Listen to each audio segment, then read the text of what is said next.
दर्शकों ब्रेक तो बाद थोड़ा स्वागत है जी। डॉक्टर साहब प्रोग्राम के एंड में तुसीं साडे दर्शकों नूं किहड़ा इशू दसना चाहते हो?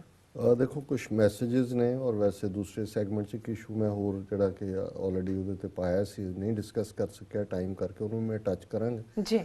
वीर भुपिंदर सिंह लिखते हैं सप्त Sindhu do your 70% Indian who are struggling to have 2 times meal know who is currently president of US, who was George Washington, come with facts, don't bring your usual lies। पता नहीं क्यों इन्होंने इस किस्म का लिखा है, हालांकि सप्त सिंधु बड़े ओपन माइंड दे नाल जानना चाहते हैं। कई बार उन्हों की जी लिखत है वो मेरे लिए भी नॉलेजेबल होंगी है, सो शायद कोई चीज़ तो प्रवोक होए ने वीर भुपिंदर सिंह, क्योंकि ये भी एडमायरर ने सियाणे ने। बट बलराज सिंह लिखते हैं डॉक्टर साहब वाहिगुरू जी का खालसा वाहिगुरू जी की फतेह।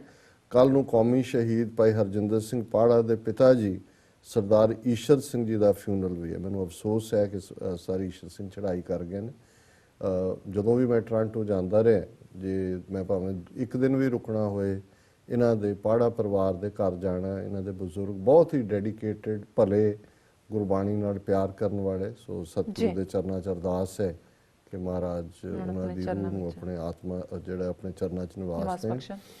सिंह साहब लिखते हैं डॉक्टर साहब फतेह जी, मैं एक गल देखी है सारे सिंह तुहाडे नाल किस तरह खुले विचार रखते हैं, इसका मतलब तुसी सब नूं अपने लगते हो। बहुत शुक्रिया सिंह साहब। मैं तो समझदा भी गुरसिखां इक्को प्यार हर मित्तां पुत्तां भाईआं, ये साडे हर गुरसिख दा ही। और विचार भेद भी होए फिर भी सानू हर गुरसिख एक दूसरे वीर भैन दे नाल उवें ही खुले मन दे नाल चाह नाल कि मेरे गुरु दा प्यार है उवें ही डील करे। और मैं शुक्रगुजार हाँ अपने वीरां भैनां दा जो सानू इस कदर मान और प्यार दिंदे ने। सप्त सिंधु लिखते हैं India is perhaps the only country in the world where the majority of the people are supporting the policies of USA president. देखो ये शायद इस गल नूं उन्होंने भुपिंदर सिंह होरां ने ऑफेंडिंग लिया। मेरा ये इन्हां दा और ये सर्वे ने कि भी पाकिस्तान च भावें इन्नी हैल्प अमरीका ने की, इन्ना 72% अमरीका नूं पसंद नहीं करते, पर क्योंकि भारत दे विच मोदी और मीडिया ने इस किस्म का माहौल क्रिएट कर दिता है तो वो समझते हैं कि ट्रंप का एंटी मुसलमान होना, क्योंकि ये जिहड़ा इंडिया च सपोर्ट है ये हिंदू तवियां दी है। और ये ठीक है भुपिंदर सिंह ने ठीक कहा भी उन्होंने तो पता भी नहीं है कि भी की है, रोटी नहीं नसीब होंगी, पर क्योंकि मुसलमानों के खिलाफ नफरत है, पाकिस्तान के खिलाफ नफरत है, सो उहदे लई उन्होंने उस किस्म का वो बना देंदे ने। अमरजीत बाजवा, अमनदीप सिंह, जसप्रीत सिंह जस्सी, धनोआ, बलहार सिंह कंग, सरदार मुजा, एम्बेसी खालिस्तान वाह और कुलजीत सिंह, इन्हां सारिਆਂ ने फतेह अर्ज की।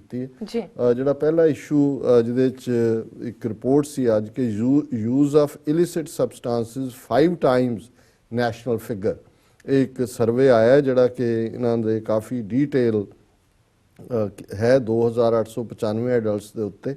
उन्होंने कहा the youth in Punjab is more inclined to illegal drugs including opioid drugs, stimulant drugs, inherent substances and prescription drugs than tobacco and alcohol। हुण अल्कोहल पिछे रह गया, तंबाकू भी पंजाब च आ वड़िया, पर खतरनाक सब तो जिहड़े ने और 5 गुणा ज़्यादा बाकी स्टेटां दे कंपैरिजन। कहो जी पंजाब दा बॉर्डर लगदा है, राजस्थान दा बॉर्डर नहीं लगदा जी, गुजरात दा बॉर्डर नहीं लगदा है, उत्थे ना हो गए। सो ज़ाहिर है भी ये कौन इहदे लई जिम्मेवार ने। और 13.42% स्टेट की पॉपूलेशन हूँ आलमोस्ट 1/6, और उन्होंने बहुते जोड़े ने यंगस्टर्स ने वो इन्ह सारे ही जोड़े ने स्मैक होए, हेरोइन होए, ओपीएम होए, इन्ह सारिया तो दा शिकार ने। और उन्होंने जोड़ा ये सारे दे विच पूरा वेरवा दिता है। समा सीमा करके मैं अगे नहीं जा सकता।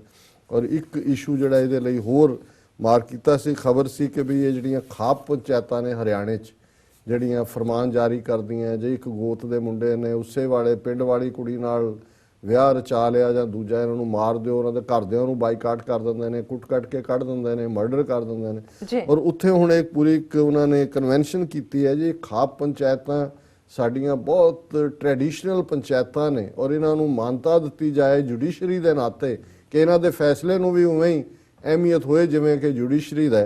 तो मैं देख रहा सी, मैं क्या भाई 1990 च भाई गुरदेव शहीद भाई गुरदेव सिंह कौंके जथेदार अकाल तख्त और दूसरे उस वेले दीयां पंथक जथेबंदियां ने कहा कि भी ये पेंडू लोग साडे ਐਵੇਂ ਝਗੜਿਆਂ 'ਚ ਸ਼ਹਿਰਾਂ 'ਚ ਜਾ ਕੇ ਵਕੀਲਾਂ ਦੇ ਨੂੰ ਪੈਸੇ ਦਿੰਦੇ ਨੇ, ਅਦਾਲਤਾਂ 'ਚ ਖੱਜਲ ਖਰਾਬ ਹੁੰਦੇ ਨੇ। ਜੀ 80-90% ਝਗੜੇ ਤਾਂ ਜਿਹੜੇ ਪਿੰਡ ਦੇ ਵਿੱਚ ਜੇ ਠੀਕ ਢੰਗ ਦੇ ਨਾਲ ਸਿਸਟਮ ਹੋਏ ਤਾਂ ਉਹਨਾਂ ਨੇ ਖਾਲਸਾ ਪੰਚਾਇਤਾਂ ਦਾ ਕਨਸੈਪਟ ਦਿੱਤਾ ਸੀ ਕਿ ਬਈ ਖਾਲਸਾ ਪੰਚਾਇਤ ਬਣਾਓ, ਆਪਣੇ ਫੈਸਲੇ ਜਿਹੜੇ ਨੇ ਖੁਦ ਕਰੋ। ਔਰ ਉਹਨਾਂ ਨੇ ਜਿਹੜੇ ਪੰਚਾਇਤਾਂ ਬਣਾ ਔਰ ਬਹੁਤ ਸਾਰੀਆਂ ਥਾਵਾਂ ਤੇ ਸਥਾਪਿਤ ਵੀ ਹੋ ਗਈਆਂ ਔਰ ਬਹੁਤ ਜ਼ਬਰਦਸਤ ਉਹਨਾਂ ਦਾ ਕੰਮਕਾਰ ਸੀ। ਪਰ ਇਹਨਾਂ ਨੇ ਨੌਜਵਾਨਾਂ ਨੂੰ ਚੁੱਕ ਚੁੱਕ ਕੇ ਪੁਲਿਸ ਮੁਕਾਬਲਿਆਂ 'ਚ ਮਾਰਨਾ ਸ਼ੁਰੂ ਕਰ ਦਿੱਤਾ। ਉਹਨਾਂ ਨੇ ਕਿਹਾ ਇਹ ਖਾਲਸਾ ਪੰਚਾਇਤਾਂ ਜਿਹੜੀਆਂ ਨੇ ਇਹ ਖਾਲਿਸਤਾਨ ਦੀ ਪਹਿਲੀ ਯੂਨਿਟ ਇਹਨਾਂ ਨੇ ਕਾਇਮ ਕਰ ਦਿੱਤੀ ਕਿ ਵੀ ਜੇ ਲੋਕ ਪਿੰਡਾਂ ਦੇ ਵਿੱਚ ਆਪਣੇ ਝਗੜੇ ਨਿਬੇੜ ਲੈਣਗੇ, ਹਿੰਦੂ ਵਕੀਲਾਂ ਨੂੰ ਕੌਣ ਉੱਥੇ ਪੈਸੇ ਦੇਗਾ, ਔਰ ਇਹ ਤਾਂ ਸਾਡਾ ਸਾਰਾ ਸਿਸਟਮ ਦੇ ਬਰਾਬਰ ਹੈ ਪੈਰਲ।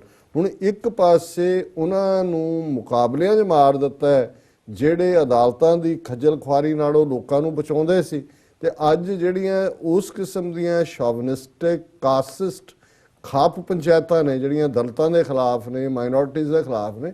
ਖਾਪ ਪੰਚਾਇਤਾਂ ਜਾਟਾਂ ਦੀਆਂ ਨੇ ਔਰ ਜਾਟ ਹੁਣ ਹਰਿਆਣੇ 'ਚ ਕੀ ਕਰ ਰਹੇ ਨੇ ਅੱਜ ਕੱਲ੍ਹ ਸਰਕਾਰ ਬੈਂਡ ਬੈਕਵਰਡ ਕਰ ਰਹੀ ਆ ਉਹਨਾਂ ਦੇ ਸਾਹਮਣੇ ਕਿ ਜੀ ਉਹਨਾਂ ਨੂੰ ਜਿਹੜੇ ਕ੍ਰਿਮੀਨਲ ਕੇਸ ਜੋ ਕੁਝ ਮਾਰੂਥਲ 'ਚ ਇਹਨਾਂ ਨੇ ਕੀਤਾ ਸੀ, ਮਾਰਥਲ 'ਚ ਪਿਛਲੀ ਐਜੀਟੇਸ਼ਨ ਵੇਲੇ ਦੇ ਕੇਸ ਵਾਪਸ, ਉਹਨਾਂ ਨੂੰ ਨੌਕਰੀਆਂ ਦਿਓ, ਮੋਰਥਲ ਉਹਨਾਂ ਨੂੰ ਨੌਕਰੀਆਂ ਦਿਓ, ਉਹਨਾਂ ਨੂੰ ਜਿਹੜਾ ਕੰਪਨਸੇਸ਼ਨ ਦਿਓ। ਔਰ ਉਧਰੋਂ ਹਰਿਆਣੇ ਦਾ ਲੋਕ ਦਾ ਲਾੜਾ ਕਿ ਜੀ ਅਸੀਂ ਜਿਹੜਾ ਉਹ ਜਾ ਕੇ ਪੰਜਾਬ ਦੇ ਵਿੱਚ ਨਹਿਰ ਪੁੱਟਾਂਗੇ ਔਰ ਜਿਵੇਂ ਉਹ ਤੁਰੇ ਹੋਏ ਨੇ ਫੌਜ ਲਾ ਲਓ ਅਸੀਂ ਨਹੀਂ ਹਟਾਂਗੇ ਔਰ ਇਹ ਉਹ। ਸੋ ਇਹ ਸਾਰਾ ਹੀ ਪਾਰਟ ਦੱਸ ਰਿਹਾ ਔਰ ਇਹ ਮੰਗ ਕਰ ਰਹੇ ਕਿ ਉਹਨਾਂ ਨੂੰ ਖਾਪ ਪੰਚਾਇਤਾਂ ਨੂੰ ਤੁਸੀਂ ਜੁਡੀਸ਼ਰੀ ਦਾ ਦਰਜਾ ਦਿਓ। ਸੋ ਇਹ ਜਦੋਂ ਸੰਤ ਪਿੰਡਾਂ ਵਾਲੇ ਇਸ ਕਿਸਮ ਦੀਆਂ ਉਦਾਹਰਨਾਂ ਦੇ ਕੇ ਕਹਿੰਦੇ ਸੀ ਜੀ ਦੱਸੋ ਸਾਡੇ ਲਈ ਕਾਨੂੰਨ ਹੋ ਰਿਹਾ, ਦੂਜਾ ਇਹਦਾ ਤੁਸੀਂ ਖਾਲਸਾ ਪੰਚਾਇਤਾਂ ਵਾਲੇ ਤਾਂ ਮਾਰਤੇ ਚੁੱਕ ਕੇ ਤੇ ਇਹਨਾਂ ਨੂੰ ਹੁਣ ਤੁਸੀਂ ਜੁਡੀਸ਼ਰੀ ਬਣਾਉਣ ਦੀ ਮੰਗ ਕਰ ਰਹੇ ਹੋ। ਸੋ ਇਹ ਕਿੰਨੀ ਕੁ ਦੇਰ ਅਸੀਂ ਇਸ ਕਿਸਮ ਦੇ ਸਾਰੇ ਜੋ ਸਬਸਟੈਂਸ 5 ਗੁਣਾ ਜ਼ਿਆਦਾ ਪੰਜਾਬ ਦੇ ਵਿੱਚ ਸਬਸਟੈਂਸ ਅਬਿਊਜ਼ ਦਾ ਹੋਣਾ, ਇਸ ਤੋਂ ਵੱਡਾ ਕੀ ਸਬੂਤ ਹੈ ਕਿ ਕੌਣ ਕਿਹੜੀਆਂ ਏਜੰਸੀਆਂ ਔਰ ਪੰਜਾਬ ਦੇ ਵਿੱਚ ਕਿਹੜਾ ਏਜੰਡਾ ਉਹ ਲਾਗੂ ਕਰ ਰਹੀਆਂ। ਜੀ ਡਾਕਟਰ ਸਾਹਿਬ ਬਿਲਕੁਲ, ਹੁਣ ਤੁਸੀਂ ਸਾਡੇ ਦਰਸ਼ਕਾਂ ਨੂੰ ਦੱਸ ਦਿਓ ਅੱਜ ਦਾ ਵਿਚਾਰ। ਅੱਜ ਦੇ ਵਿਚਾਰ ਲਈ ਅਸੀਂ ਭਾਈ ਗੁਰਦਾਸ ਜੀ ਦੇ ਕਵਿਤ ਨੰਬਰ 165 ਨੂੰ ਚੁਣਿਆ ਜੀ, ਜਿਹੜਾ ਮਾਨਸ ਜਨਮ ਧਾਰ ਸੰਗਤ ਸੁਭਾਵ ਗਤ ਗੁਰ ਤੇ ਗੁਰਮਤ ਦੁਰਮਤ ਵਿਵਿਧ ਵਿਧਾਨੀ ਹੈ ਸਾਧ ਸੰਗ ਪਦਵੀ ਭਗਤ ਔ ਵਿਵੇਕੀ ਜਨ ਜੀਵਨ ਮੁਕਤ ਸਾਧੂ ਬ੍ਰਹਮ ਗਿਆਨੀ ਹੈ ਅਦਮ ਅਸਾਧ ਸੰਗ ਜ਼ੋਰ ਜਾਰ ਔ ਜੁਆਰੀ ਠੱਗ ਬਟਵਾਰਾ ਮਤਵਾਰਾ ਅਭਿਮਾਨੀ ਹੈ ਆਪਣੇ ਆਪਣੇ ਰੰਗ ਸੰਗ ਸੁਖ ਮਾਨੈ ਬਿਸ ਗੁਰਮਤ ਗਤ ਗੁਰਮੁਖ ਪਹਿਚਾਨੀ ਹੈ। ਜਦੋਂ ਅੰਗਰੇਜ਼ੀ ਦੇ ਵਿੱਚ ਕਹਿੰਦੇ ਨੇ ਕਿ ਜਿਹੜੀ bad company, man is known by the company he keeps, ਉਦੋਂ ਮੈਨ ਹੁੰਦਾ ਸੀ ਇਹ ਪਰਸਨ, ਜੇ ਹੁਣ ਕਹਿਣਾ ਹੋਏ ਇਹ person is known by the company he or she keeps ਕਿ ਬਈ ਕਿਸ ਸਾਥ 'ਚ ਰਹਿੰਦਾ ਉਹ ਤੋਂ ਤੁਹਾਨੂੰ ਅੰਦਾਜ਼ਾ ਹੋ ਜਾਂਦਾ ਹੈ। ਔਰ ਸਾਡੇ ਪੰਜਾਬੀ 'ਚ ਸਗੋਂ ਇੱਕ ਹੋਰ ਬੜੀ ਐਕਸਪ੍ਰੈਸਿਵ ਗੱਲ ਹੈ ਕਿ ਗੁਆਂਢੀ ਦਾ ਰੂਪ ਨਾ ਚੜੇ ਮੱਤ ਤਾਂ ਆ ਜਾਂਦੀ, ਮਤਲਬ ਹੁਣ ਗੁਆਂਢ ਵੀ ਸਾਥ ਹੈ ਇੱਕ ਆਪਣੇ ਕਿਸਮ ਦਾ। ਸੋ ਭਾਈ ਗੁਰਦਾਸ ਜੀ ਨੇ ਇਸ ਕਵਿਤ ਦੇ ਵਿੱਚ ਉਹਨਾਂ ਨੇ ਕਿਹਾ ਮਾਨਸ ਜਨਮ ਧਾਰ ਸੰਗਤ ਸੁਭਾਵ ਗਤ, ਕਿ ਜਦੋਂ ਅਸੀਂ ਮਨੁੱਖਾ ਜੀਵਨ ਦੇ ਵਿੱਚ ਆਉਂਦੇ ਹਾਂ ਤੇ ਜਿਸ ਕਿਸਮ ਦੇ ਸਾਥ ਦੇ ਵਿੱਚ ਅਸੀਂ ਰਹਿੰਦੇ ਹਾਂ ਉਹ ਪ੍ਰਭਾਵ ਸਾਡੇ ਉੱਤੇ ਪੈਂਦਾ ਗੁਰ ਤੇ ਗੁਰਮਤ। ਜੇ ਅਸੀਂ ਗੁਰੂ ਦੀ ਸੰਗਤ 'ਚ ਹੈ, ਗੁਰੂ ਦੇ ਪਿਆਰਿਆਂ ਦੀ ਸੰਗਤ 'ਚ ਹੈ, ਸਹੀ ਪਿਆਰੇ ਮੇਲ ਜਨਾ ਮਿਲਿਆ ਤੇਰਾ ਨਾਮ ਚਿਤ ਆਵੇ ਉਸ ਸੰਗਤ 'ਚ ਹੈ ਤੇ ਫਿਰ ਗੁਰਮਤ ਦ੍ਰਿੜ ਹੁੰਦੀ ਹੈ। ਦੁਰਮਤ ਵਿਵਿਧ ਵਿਧਾਨੀ ਹੈ ਕਿ ਜੇ ਦੁਰਮਤ ਮਾੜੇ ਸੰਗਤ 'ਚ ਹੈ ਤੇ ਦੁਰਮਤ ਆਏਗਾ ਔਰ ਦੁਰਮਤ ਦੀਆਂ ਫਿਰ ਜਿੰਨੀਆਂ ਹੀ ਉਹਦੇ ਟੈਂਟੈਕਲ ਨੇ, ਜਿਵੇਂ ਸ਼ੈਤਾਨ ਦੇ ਸਿਰ ਤੇ ਸਿੰਘ ਉੱਗਦੇ ਨੇ ਉਵੇਂ ਹੀ ਉਹਦੇ ਟੈਂਟੈਕਲ ਆਉਂਦੇ ਨੇ। ਸਾਧੂ ਸੰਗ ਸਾਧ ਸੰਗ ਪਦਵੀ ਭਗਤ ਔ ਵਿਵੇਕੀ ਜਨ, ਸਾਧੂ ਸੰਗਤ ਦੇ ਵਿੱਚ ਭਲੇ ਲੋਕਾਂ ਦੇ ਵਿੱਚ ਅਸੀਂ ਭਗਤੀ ਵੱਲ ਔਰ ਵਿਵੇਕ ਇੰਟੈਲੈਕਟ ਚੰਗੀ ਬੁੱਧ ਜਦੋਂ ਅਸੀਂ ਮੰਗਦੇ ਹਾਂ ਗੁਰੂ ਤੋਂ ਕਿ ਸਿੱਖਾਂ ਦਾ ਮਨ ਨੀਵਾਂ ਮਤ ਉੱਚੀ ਮਤ ਦਾ ਰਾਖਾ ਆਪ ਵਾਹਿਗੁਰੂ। ਔਰ ਇਹ ਕਹਿੰਦੇ ਨੇ ਸਾਧ ਸੰਗ ਪਦਵੀ ਭਗਤ ਔ ਵਿਵੇਕੀ ਜਨ ਜੀਵਨ ਮੁਕਤ ਸਾਧੂ ਬ੍ਰਹਮ ਗਿਆਨੀ ਹੈ। ਜਦੋਂ ਤੁਸੀਂ ਸਾਧ ਸੰਗਤ ਦੇ ਵਿੱਚ ਆਓਗੇ, ਭਗਤੀ 'ਚ ਰਚੋਗੇ, ਵਿਵੇਕ ਤੁਹਾਡੇ ਅੰਦਰ ਆਏਗਾ, ਜੀਵਨ ਮੁਕਤ, ਫਿਰ ਤੁਸੀਂ ਆਪਣੀ ਜ਼ਿੰਦਗੀ 'ਚ ਕਿਸੇ ਵੀ ਹੋਰ ਬੰਧਨ ਤੋਂ ਮੁਕਤ ਹੋਵੋਗੇ, ਫਰੀ ਹੋਵੋਗੇ। ਉਹ ਤੁਸੀਂ ਬ੍ਰਹਮ ਗਿਆਨ ਇਹੀ ਹੈ ਕਿ ਜੀਵਨ ਮੁਕਤ ਹੋਣਾ, ਕਿ ਜਦੋਂ ਤੁਹਾਨੂੰ ਇਹ ਨਜ਼ਰ ਆ ਜਾਂਦਾ ਹੈ ਕਿ ਭਾਈ ਜੋ ਦਿਸੈ ਜੋ ਤੁਹਾਨੂੰ ਨਜ਼ਰ ਆ ਰਿਹਾ ਹੈ, ਸੋ ਚਾਲਣ ਹਾਰ ਲਪਟ ਰਿਹੋ ਤੈ ਅੰਧ ਅੰਧਾਰ, ਬਟਾਊ ਸਿਉ ਜੋ ਲਾਵੈ ਨੇ ਤਾਂ ਕੋ ਹਾਥ ਨਾ ਆਵੈ ਕੇ, ਮਨ ਹਰ ਕੇ ਨਾਮ ਕੀ ਪ੍ਰੀਤ ਸੁਖਦਾਈ, ਕਰ ਕਿਰਪਾ ਨਾਨਕ ਆਪ ਲੈ ਲਾਈ। ਕਿ ਬਈ ਅਲਟੀਮੇਟਲੀ ਇਹੀ ਹੈ।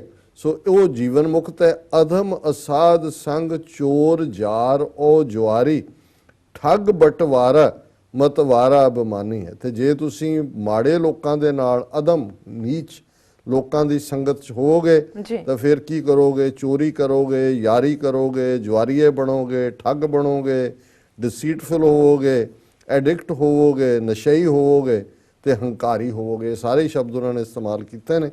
ਫਿਰ ਭਾਈ ਸਾਹਿਬ ਨੇ ਫਰਮਾਇਆ, ਆਪਣੇ ਆਪਣੇ ਰੰਗ ਸੰਗ ਸੁਖ ਮਾਨੈ ਬਿਸ, ਗੁਰਮਤ ਗਤ ਗੁਰਮੁਖ ਪਹਿਚਾਨੀ ਹੈ।